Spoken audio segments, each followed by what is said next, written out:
ഇത് വായിച്ചായിരുന്നോ? നമ്മളെ പറ്റിയ ഫസ്റ്റ് ചാപ്റ്റർ അവളാ.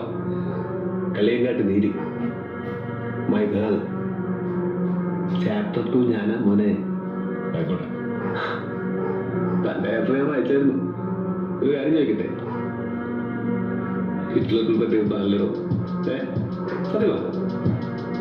അല്ല, ഇതിനകത്ത് അങ്ങനെയൊക്കെ എഴുതി വെച്ചേക്കുന്നത്. അതുകൊണ്ട് ചോദിച്ചാ. എന്റെ ചേട്ടൻ മോഷ്ടനായിട്ടുണ്ട്.